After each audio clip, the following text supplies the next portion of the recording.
Magandang araw. Para sa araw na ito, ang ating pagnilay-nilay salita ng Diyos ay hango mula sa John chapter verses 46 to 53. Therefore he came again to Cana of Galilee, where he had made the water wine. And there was a royal official whose son was sick at Capernaum. When he heard that Jesus had come out of Judea into Galilee, he went to him and was imploring him to come down and heal his son, for he was at the point of death. So Jesus said to him, "Unless you people see signs and wonders, you simply will not believe." The royal official said to him, "Sir, come down before my child dies." Jesus said to him, "Go, your son lives." The man believed the word that Jesus spoke to him and started off. As he was now going down, his slaves met him, saying that his son was living. So inquired of him the hour when he began to get better.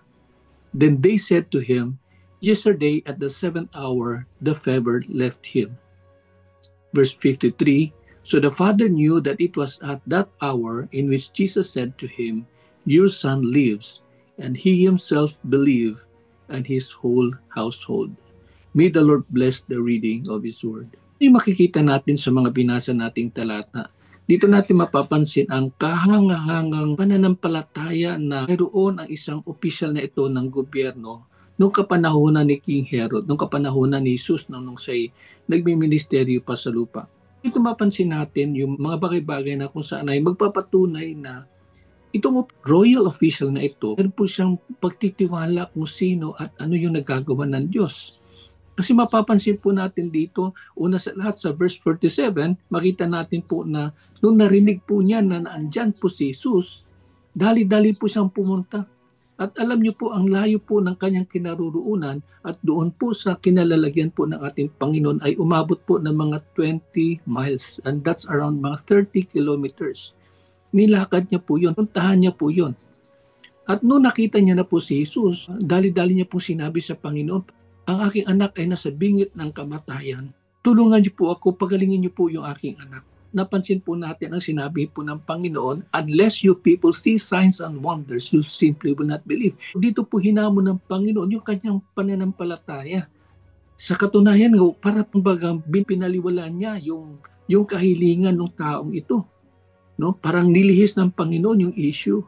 Pero alam niyo po, lalo po nagpakumbaba yung mama. Ang sabi niya, "Sir, Panginoon," sabi niya, "puntahan niyo po ang aking anak at siya'y mamamatay na po." Talagang lubusan yung kanyang pagpapakumbaba. Bakit po? Kasi nung kapanahon ng ngayon ay ito po, isang opisyal po ng kaharian po ni King Herod. Isa po siyang royal blood, isa po siyang royal official. Ang Panginoong Hesus po ay pangkaraniwang karpentero lamang po. Pero po siya nagpakumbaba. At dahil po dito, ang sabi ng Panginoon, "Go, your son lives." At yun lang, sapat na yun sa kanya.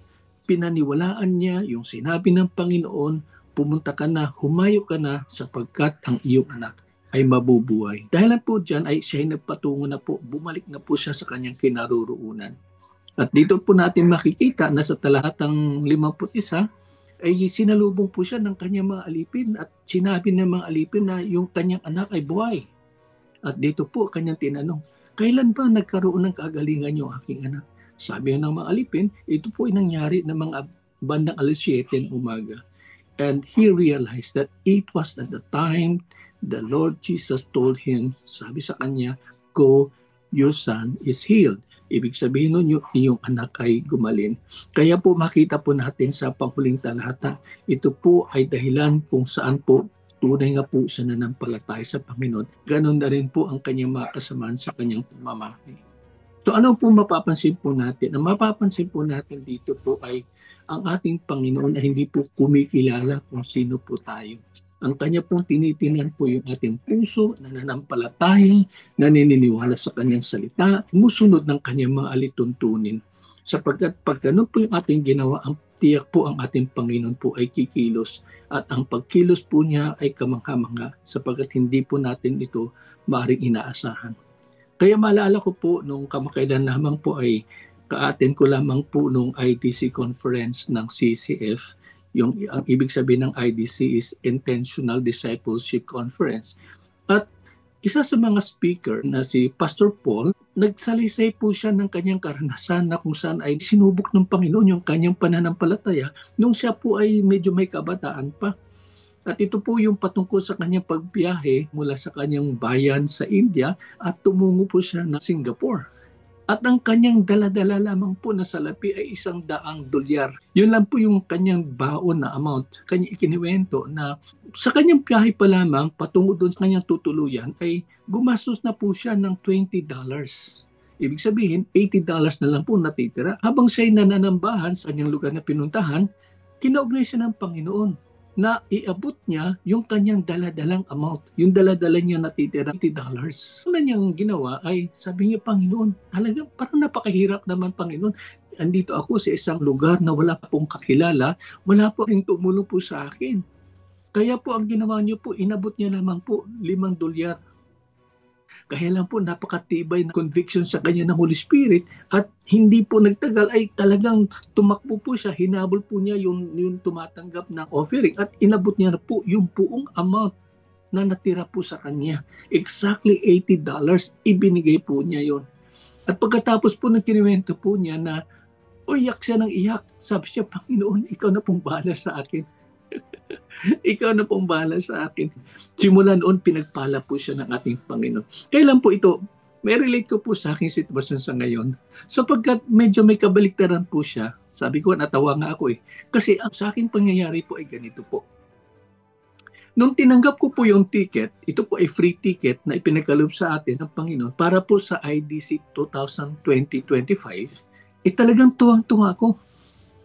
Kaya lang po, in opposite naman po doon sa nangyari kay Pastor Paul, sa akin naman po, tuwang-tuwa ako na may ticket, subalit ako po umiyak. Umiyak po ako sa panalangin. Bakit po? Kasi wala po akong pamasahe. Sabi ko, Lord, anong gagawin ko sa ticket na ito? Gusto ko pa naman umattend, Panginoon. But it would cost me so much. Kaya ko'y nagpupuri sa Panginoon sapagkat alam niyo kung bakit. Kinaugnay po natin, Panginoon, aking ina. Hindi ko po inaasahan na po yung kanyang sasabihin. Sapagkat nung ako'y nagpaalam sa kanyang, sabi ko, Mami, ako po ay tutungo ng Manila, ako po i-attend po ng conference ng CCF, things like those. And then, maya-maya sabi niya, anak, pwede na ba yung 3,000? Alam ko kulang pa yun, pero sabi ko, galing ito sa Panginoon. Kaya sabi ko, Mami, okay na po yan. Wala na pong problema. Kaya dali-dali niya po, kinuha niya po yung pera at inabot niya po sa akin. Kaya po ako pupuri sa Panginoon sapagkat tunay po na napakabuti po niya. Dahil po sa 3,000 po na yun, ay kanya pong gumawa po siya ng paraan hanggat nakarating po ako sa Manila. Talagang napakabuti ng Panginoon. Ang mahalaga lamang po, yung pananampalataya na ating panghawakan. Ito po yung pananampalataya na ipinakita po ng government official na ito na kung saan ay nasa bingit na ng kamatayan yung kanyang anak. Kaya kahit na tila parang kinukutya siya ng Panginoon dahil po siya sa kanyang paniniwala, sa kanyang pananampalataya, hindi po siya natinag. Lalo po siya nagpakumbaba sa Panginoon at kung saan po ay talagang pinagpala na po siya ng Diyos. Kaya po, nung narinig niya lang po ang sinabi ng Panginoon, your son is well, magaling na yung anak mo. Talaga pong hindi na po siya nagdalawang isip pa. Talagang dali-dali po siyang umuwi at doon nga po nakita. Tunay nga po na pinagaling ng Panginoon ang kanyang anak na nasa bingit na ng kamatayan. Harinawa ito'y paalala po sa atin sa lahat ng manonood ng video na ito na tunay nga maniwala lang po tayo sa Diyos. Manampalataya lamang po tayo sa Kanya sapagkat siya po ay totoo, siya po ay buhay, siya po ay makapangyarihan. Ang Kanya lamang pong tinitingnan po ang ating pusong tunay nga na nagpapasakop sa Kanya sapagkat kapag ganun po ang ating pong attitude sa harapan ng ating Panginoon, gagalaw siya at kikilos po siya beyond what we could ask or imagine. Tayo'y manalangin.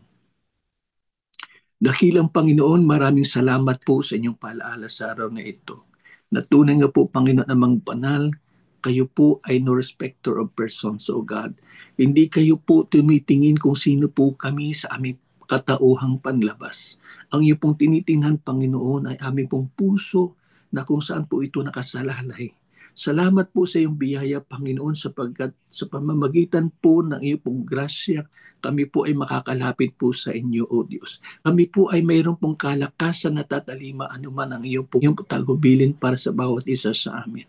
Lord, para po sa iba sa amin, Panginoon, na tila nga po, mayroon pong pag-aalinlangan, mayroon pong mga agam-agam, Panginoon, sa bawat puso. Lord, hinihiling po namin na kumilos po kayo, Panginoon, at hayaan niyo lamang po amang banal na tunay nga po na maranasan ng bawat isa sa amin ang iyo pong kapangyarihan, ang iyo pong kabutihan, ang iyong dakilang pag-ibig. Panginoon, idinadalain ko rin po, O Diyos, ang mga manunood, Panginoon, ang video na ito na hindi pa po nakaroon po ng karanasan, nang karoon po nagpapasakop sa inyong butong na anak na si Yesu Kristo. Lord, hipuin mo ang kanilang mga puso at hayaan mo, Panginoon, ang banal. Maranasan din po nila ang inyong kaloob na kaligtasan sa bawat isang nananampalataya.